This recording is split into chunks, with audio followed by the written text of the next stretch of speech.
Olá pessoal, meu nome é João Carlos, eu sou dermatologista e hoje a gente vai falar sobre a cloroquina. Essa medicação polêmica envolvida no tratamento do coronavírus, a disputa política ao redor de um medicamento que realmente faz a gente ficar pensando quais são os reais interesses do mundo nessa pandemia que nós estamos envolvendo, né? E o que os dermatologistas têm a ver com cloroquina? Dermatologistas e reumatologistas são as duas especialidades médicas que mais utilizam a cloroquina e também infectologistas que utilizam para o tratamento da malária, né? Os dermatologistas utilizam para o tratamento de alguns tipos de lúpus que dão na pele, alguns problemas de cabelo, os reumatologistas lúpus, artrite reumatoide, doenças autoimunes e os infectologistas, como eu disse, a respeito da malária.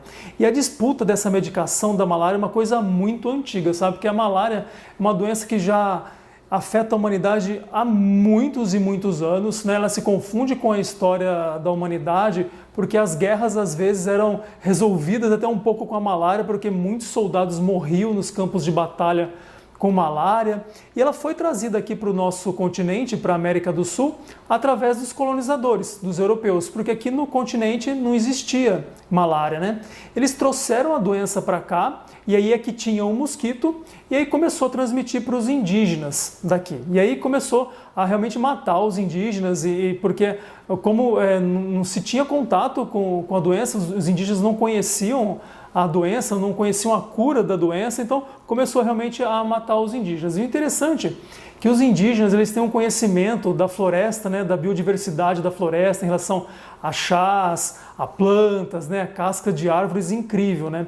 E em apenas 25 anos, ali os índios da região entre Peru e Equador, eles conseguiram descobrir um medicamento, né? Na realidade eles não sabiam o que era medicamento, mas a casca de uma árvore, que era a casca da quina, que tratava as febres e tratava a malária. E aí o interessante é que os índios eles descobrem isso por experimentação, né? A gente sabe que até hoje existem rituais na floresta amazônica de experimentação de ervas, enfim, em termos de rituais xamânicos, enfim, que os índios descobrem as coisas da natureza, na conexão que eles têm com a natureza, de novos medicamentos, numa coisa muito de testar mesmo e sentir a floresta e sentir as coisas que a floresta pode oferecer. E é uma coisa que a gente tem que valorizar muito, porque às vezes a cura de diversas doenças realmente está na nossa biodiversidade, por isso que a gente tem que tanto preservar a nossa biodiversidade. Bom, enfim, o interessante é que os índios, assim, depois do contato com a malária, só em torno de 25 anos que chegou a malária aqui, os índios daquela região já descobriram que a casca da quina, ela fazia esse efeito benéfico nessas febres que davam neles. Óbvio que eles não sabiam que era um mosquito que transmitia, que existia malária, enfim, eram aquelas febres que davam e essa casca dessa árvore fazia esses benefícios, né? A casca da quina, que era a árvore que eles já conheciam, né? Que tinha um gosto bem amargo, né? O interessante é que os europeus, eles criaram uma lenda a respeito disso, disseram que um soldado estava caído lá numa água e tinha uma árvore lá, aí ele bebeu aquela água que tinha um gosto mais amargo, e aí ele se curou e disseram que foi um europeu que descobriu a cura aqui, mas na realidade foram os índios, né, os indígenas aqui que realmente tinham esse conhecimento. E uma outra lenda que surge também é que diz que existia aqui uma condessa, que era a condessa de Chinchón, que era a vice-rainha aqui do Peru, né? Que na realidade ela nunca esteve no Peru, mas disseram que ela foi curada da malária com essa casca dessa árvore, mas na realidade essa lenda, isso não existe, realmente ela não esteve aqui no Peru, ela não foi curada aqui da malária. Mas enfim, um sueco deu o nome na árvore quina, que era como os indígenas chamavam, de Chinchona, em homenagem à condessa de Chinchón.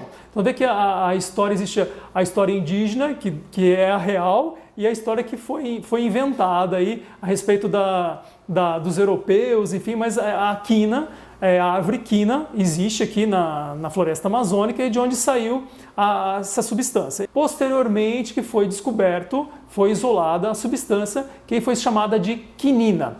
E essa substância natural, quinina, Mais para frente ela foi feita em laboratório e conseguiram fazer em laboratório, mas muitos anos depois, que era o sulfato de quinino, né? E aí foi uma substância que conseguiu ser entregue para as pessoas para serem tratadas da malária e principalmente para os soldados conseguirem combater na guerra e não morrerem nos campos de batalha por malária, porque realmente a malária dizimava os soldados. E os soldados tomavam as suas doses de quinino, né, de quinina, e aí ficavam e lutavam, enfim.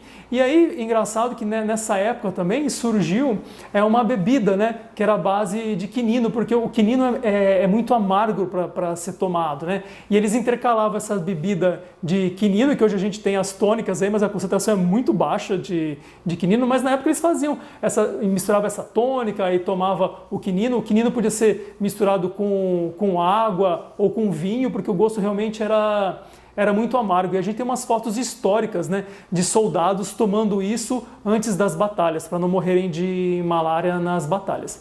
Depois essa substância, né, que foi isolada e depois sintetizada.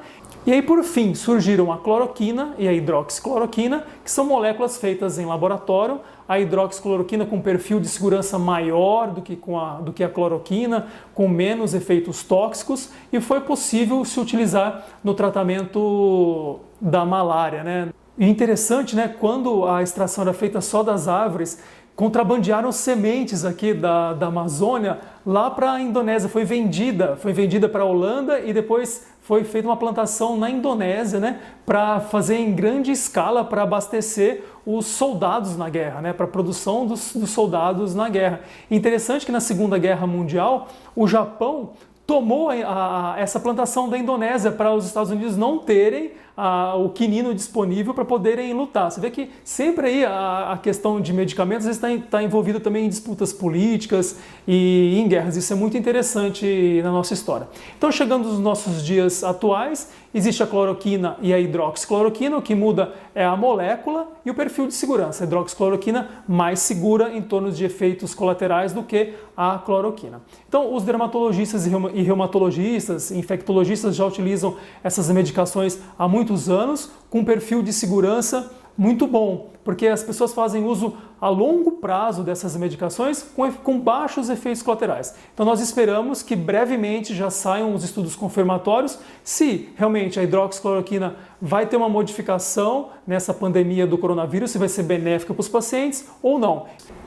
Espero que vocês tenham gostado dessas curiosidades a respeito desse medicamento que agora está em alta e tomara que ele seja mais um medicamento aliado no tratamento do coronavírus. Isso nós vamos saber em poucos dias, porque os grandes estudos já estão sendo concluídos e é uma medicação barata que, se realmente tiver efeito, vai ser uma coisa que se pode usar em larga escala. Outros medicamentos também estão sendo estudados e esperamos que isso passe logo e que a gente possa voltar à normalidade das nossas vidas. Não iguais fomos, mas melhores.